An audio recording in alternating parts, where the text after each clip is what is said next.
Hi అండి, welcome back to my channel Moksha's media. అందరూ ఎలా ఉన్నారు? బాగున్నారా? ఇక్కడనైతే కర్రీ అయితే వండుతున్నా. ఈరోజు అయితే వెజిటేబుల్ రైస్ వంకాయ మసాలా వంకాయనైతే చేద్దామని అనుకుంటున్నా.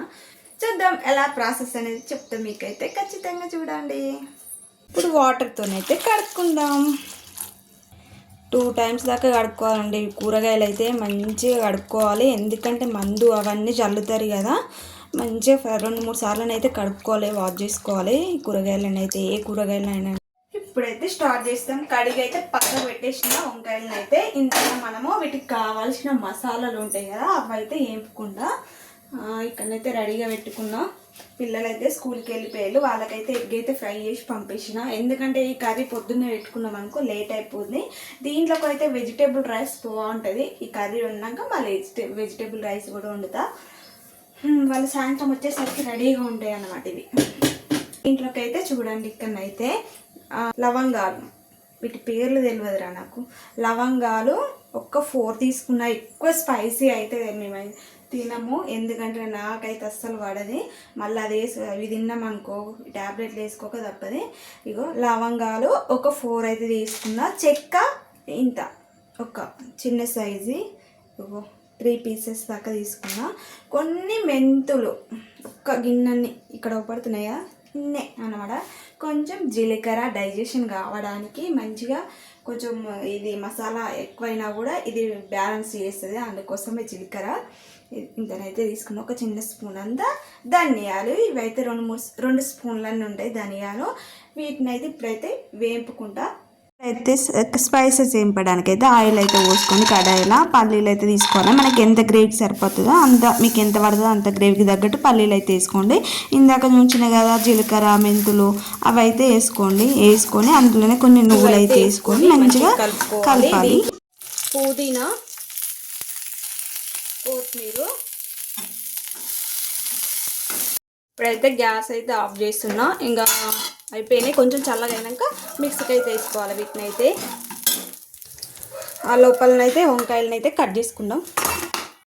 కొబ్బరి కూడా వేసుకోవాలి, మర్చిపోయినా నేనైతే. కొంచెం వేడి మీద ఉంది కాబట్టి ఏం కాదు, పొడి కాబట్టి లాస్ట్లో వేసుకున్నా ఏం కాదు. అదే మీ దగ్గర ఎండు కొబ్బరి ఉన్నదనుకో అట్లా వేసుకొని, నా దగ్గర పౌడర్ ఉంది కాబట్టి లాస్ట్లో అయితే వేసుకుంటున్నా. ఎందుకంటే మనం అప్పుడు వేసినాం అనుకో కలర్ అంతా మాడిపోయినట్టు వస్తుంది, బాగుంటుంది కర్రీ కలర్ అయితే. అందుకోసమే కొంచెం వేడి మీద ఉన్నప్పుడు ఆఫ్ చేసినాకనైతే వేసిన. అయితే మిక్సీకి అయితే వేసుకుంటున్నా. కారం అయితే వేస్తున్నా, మీకు ఎంత సరిపోద్దో అంత కారం అయితే వేసుకోవాలి. అల్లం ఎల్లిగడ్డ పేస్ట్, ఉప్పు అయితే మిక్సీకి అయితే వేస్తా. మనం వేపుకునే చల్లారేసరికి ఇవైతే కట్ చేసి అయితే పెడతా. ఇట్లా 4 ముక్కల్లాగానైతే చేసుకొని అందులో లోపలనైతే మసాలానైతే అప్లై చేసేది ఉంటుంది. మంచిగా పురుగు ఏమైనా ఉంటుంది చూసుకుంటే కట్ చేయాలి. వంకాయలు ఉండేటప్పుడు అయితే చాలా జాగ్రత్తగా కట్ చేయాలి. వీటిని అయితే వంకాయలలో ఫస్ట్ పురుగు అయితే చాలా వస్తుంది. ఇప్పుడు ఇట్లా పూర్ణం అయితే ఇది పెట్టుకోవాలి. మసాలా అనేది వీటిలలో పెట్టుకొని ఫ్రై చేసుకోవడమే. ఇక చాలా టైం పడుతుంది రైస్ చేయడానికైతే.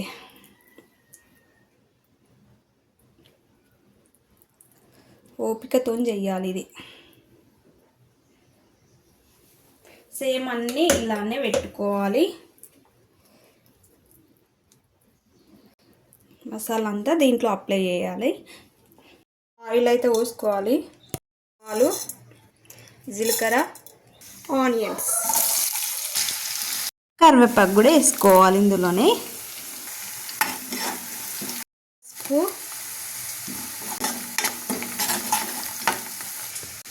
ఆనియన్స్ ఇట్లా ఫ్రై అయినాక ఇప్పుడు మనం పెట్టుకున్న వంకాయలు ఉంటాయి కదా, అవి కూడా ఇందులో అయితే వేసుకోవాలి. వేసుకొని మంచిగా నూనెలో ఫ్రై కావాలి. అవి అయితే మంచిగా నూనెలో ఫ్రై అయితేనే వంకాయలు అనేది ఉడికిపోతాయి. మనం వాటర్ పోసినాం అనుకో ఉడికిపోతాయి. అవి ఫ్రై అయినాక లాస్ట్కి అంటే అవి ఫ్రై అయినాయి అని తెలిసి మెత్తగా పడాలన్నమాట. మెత్తగా పడ్డాక అప్పుడు మనం మిక్స్కి వేసుకున్న గ్రేవీ కూడా కొంచెం మిగిలిపోయిందనుకో అందులో కొన్ని వాటర్ పోసేసి దాంట్లోనైతే పోయాలి. కాసేపు ఉంచినాక మొత్తం ఆయిల్ కొంచెం పైనకి తేలినట్టయితే అప్పుడు ఉడికిపోయినట్టు. లాస్ట్లో అయితే కొత్తిమీర వేసుకోవాలి. ఇప్పుడైతే వెజిటేబుల్ రైస్ అయితే వేస్తున్నా. ఇక్కడనైతే నాకు ఈ పక్కకైతే ఈజీగా ఉంటుంది చేయడానికి ఇది వంటనైతే. అందుకనే ఈ కడాయి తీసి ఆ కర్రీ వండిన కడాయి అయితే అటు సైడ్ పెట్టి ఇటు సైడ్ అయితే వెజిటేబుల్ రైస్ అయితే చేస్తున్నా. ఇక్కడైతే అందులోకి చాలా సింపుల్గా చేస్తున్నా, ఉన్న ఐటమ్స్తోనే చేస్తున్నాను. నేనైతే స్పైసెస్ కూడా నా దగ్గర ఎక్కువ లేవు అన్నమాట ఇంట్లో, అందుకనే నేను ఉన్న వాటితోనే చేస్తున్నా. ఇక్కడనైతే ఈ వెజిటేబుల్ రైస్ అంటే ఆనియన్స్, పచ్చిమిరపకాయలు, చెక్క, లవంగాలు, ఇలాచి అవన్నీ ఉంటే వేసుకోవచ్చు, ఆకు అవన్నీ. నా దగ్గర ఉన్న వాటితో నేనైతే ఇక్కడ వేసిన. దీంట్లోకి అయితే వెజిటేబుల్స్ అంటే ఉన్నాయి కూడా, అవి కూడా బీనీస్, బఠానీ, క్యారెట్ అంతే వేసిన. నేనైతే ఎన్ని ఉంటే మీకు ఆలుగడ్డ అవన్నీ ఉన్నాయనుకో వేసుకోండి. నా దగ్గర ఇవి ఉంటే అవి అయితే వేసుకున్నా. కొంచెం అల్లం ఎల్లిగడ్డ పేస్ట్ వేసి కొంచెం వాసన వేయినాక ఇప్పుడైతే రైస్ అయితే వేసిన. ఇంకా రైస్ కూడా కొంచెం నూనెలో ఫ్రై కావాలి, అట్లయితే బాగా వస్తుంది రైస్, టేస్ట్ కూడా ఉంటుంది. ఒక 2 minutes దాకా అట్లనే ఉంచి తర్వాత వాటర్ ఎన్ని పడుతుందో మీకు అన్ని వాటర్ అయితే పోసుకోవాలి. నార్మల్ రైస్తోనే చేసిన అన్నమాట. నేనైతే ఈ గుత్తి వంకాయ కర్రీకి వెజిటేబుల్ రైస్ చాలా బాగుంటుంది, అందుకోసమే చాలా నిలబడైతే నాకైతే కాళ్ళ నొప్పులు అయిపోయినాయి. ఈ 2 వంటలు చేసేసరికి 2 hours పట్టింది, ఎందుకంటే వీడియో తీసుకుంటూ చేసిన కాబట్టి అంత టైం అయితే నాకైతే పట్టింది. ఇక రైస్ కూడా అయిపోయింది. లాస్ట్లో అయితే కొత్తిమీర, పుదీనా అయితే వేసుకున్నా. ఇప్పుడైతే మా ఆయన అయితే వచ్చేసిండు, కరెక్ట్ టైంకి వచ్చిండు. మొత్తం వంట కూడా అయిపోయినాక, ఎందుకంటే ఆకలి మీద వస్తాడు.